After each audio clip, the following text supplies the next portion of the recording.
अतुल जी, आपके overall paper check करने के बाद एनालिसिस में मैं यही कहना चाहूँगी कि बाकी पुराने पेपर्स में तो ये कमी नहीं थी, लेकिन इस पेपर में ये कमी मुझे ज़्यादा लगी क्योंकि कंटेंट आपका अच्छा पावरफुल था, पर कहीं ना कहीं आपने पेज सेटअप या पेज फॉर्मेट में थोड़ी सी कमी रखी है।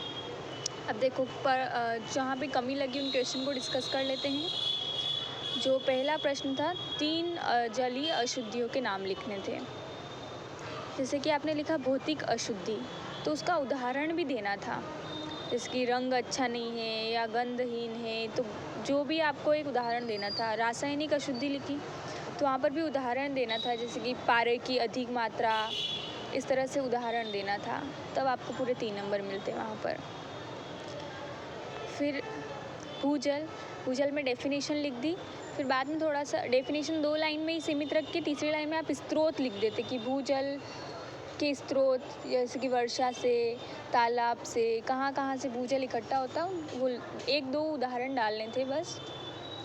जल जीवन मिशन, ये बढ़िया लिखा आपने। वाटर कंजर्वेशन, वाटर कंजर्वेशन में आपने सही से एग्जैक्ट डेफिनेशन दी नहीं है यहाँ पर, मतलब डेफिनेशन तो ठीक है फिर भी, लेकिन जैसे कि आपको यहाँ पर और भी कुछ काम करना था। जैसे आप ये भी लिखते इसमें कि जल संग्रहण के तरीके, है ना, तरीके लिख के और 1-2 उदाहरण डाल देते कि जैसे कि बावड़ी से, या फिर जो भी, और रूफ हार्वेस्टिंग, रूफ पे जो अपन रूफ से पानी से, हिंदी में क्या कहते हैं पता नहीं, आप थोड़ा देख लीजिएगा। रूफ से जो वाटर हार्वेस्ट करते हैं ज़मीन में गड्ढा खोद के, और उस तरह से, तो 1-2 तरीके आपको वहाँ पर लिखने हैं।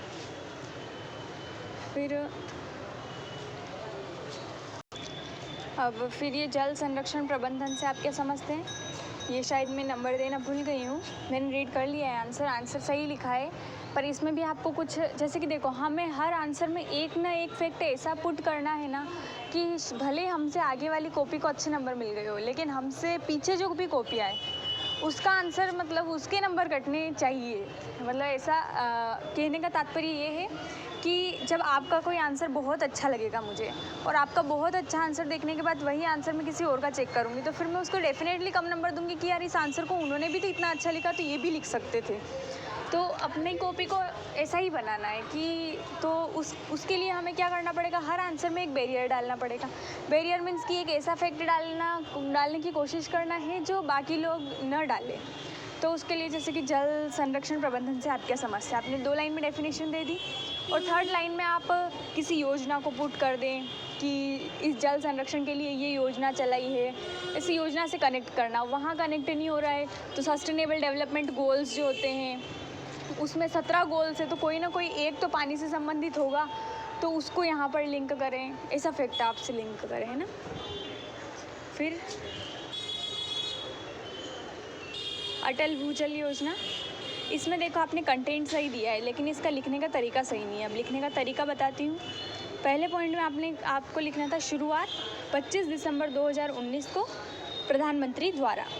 दूसरा पॉइंट आपको लिखना था भारत के 7 राज्यों में लागू की गई है, और तीसरे पॉइंट में आपको लिखना था इसका उद्देश्य, कि इसका उद्देश्य क्या है। तो उद्देश्य पॉइंट डालना है आपको, उसके बाद इसका उद्देश्य लिखना है।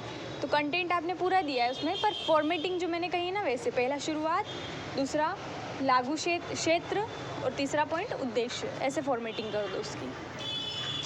वाटर प्लस सिटी बढ़िया है। देखो इसमें आपने क्या किया, डायरेक्ट हैदराबाद लिख दिया वाटर प्लस शहर में, तो डायरेक्ट हैदराबाद नहीं लिखना है, इसमें आपको ऐसा लिखना है, जिसके पहला पॉइंट तो सही लिखा कि पहला वाटर प्लस शहर इंदौर है, तथा हैदराबाद को भी वाटर प्लस का खिताब मिल चुका है, ऐसा आप डाल दें वहाँ पर। मतलब केवल हैदराबाद लिखने से ये समझ नहीं आएगा कि आप हैदराबाद को लिखकर बताना क्या चाह रहे हो, उसके आगे पीछे कुछ शब्द लिखो ताकि ये पता चले कि आप हैदराबाद किसके संदर्भ में लिख रहे हो। वाटर हार्वेस्टिंग, ये तो बढ़िया लिखा आंसर, पर देखो यहाँ 3 नंबर मिलने का कारण ये रहा क्योंकि ऊपर थोड़ा नेगेटिव इम्पैक्ट आ रहा था, तो उसका थोड़ा नेगेटिव इम्पैक्ट आपके 5 मार्कर आंसर में झलका। फिर उसके बाद ये वाला तो बढ़िया लिखे हैं आंसर, तो इनमें कोई कमी नहीं लगी। फिर ये चौथा प्रश्न जो था, विश्व में जल संसाधन की उपलब्धता, इसमें आपने उपयोग ऐसे ही लिख दिया, उपयोग नहीं लिखने थे, और वहाँ पर आप उपलब्धता पर ही थोड़ा टिप्पणी करते, जैसे कि सागरीय जल है तो आप लिखते सागरीय जल, जैसे कि हिंद महासागर, अटलांटिक महासागर, प्रशांत महासागर, जो कि पेयजल के रूप में जिसका उपयोग नहीं हो रहा है। फिर धरातलीय जल, तो उसमें आप लिखते कि नदियाँ, मीठे पानी की नदियाँ, मीठे पानी की झीलें, और एक दो उदाहरण डालते कि ये पेयजल का एक बहुत बड़ा स्रोत है। फिर भूमिगत जल, उसमें फिर आप लिखते भूमिगत जल के अंदर कि भूमिगत जल जो है मुख्य रूप से पीने के लिए और सिंचाई के लिए बहुत अधिक उपयोग में आता है। इस तरह से उसको ही आपको डिस्क्राइब करना था। फिर ये मध्य प्रदेश में सिंचाई के साधन है। ये कंटेंट आपका पूरा सही है पर फॉर्मेटिंग सही नहीं है। अब फॉर्मेटिंग में आपको क्या करना है यहाँ पर कि देखो, फॉर्मेटिंग में क्या करना है, पहला लिखो कि कुओं से सिंचाई, है ना, या फिर सीधा कुएं लिख दो, कुएं। उसके बाद जो आपने पॉइंट लिखा वो पॉइंट है उसके अंदर मेंशन कर दो। फिर सेकंड पॉइंट आप लिखो नलकूप, नलकूप के बाद नलकूप से जहाँ से सिंचाई होती है वो क्षेत्र मेंशन कर दो। फिर फोर्थ पॉइंट लिखो आप तालाब, फिर तालाब से संबंधित जहाँ भी सिंचाई वाले क्षेत्र है उनको बता दो। फिर लास्ट पॉइंट लिख दो आप अन्य स्रोत, जिसमें पोखर, तालाब, छोटे मोटे गड्ढे वगैरह वो सब आ जाते हैं, उनसे सिंचाई वाले, उससे संबंधित तथ्य लिख दो। तो ऐसी आपकी फॉर्मेटिंग होनी चाहिए। ये वाला भी सही है आंसर।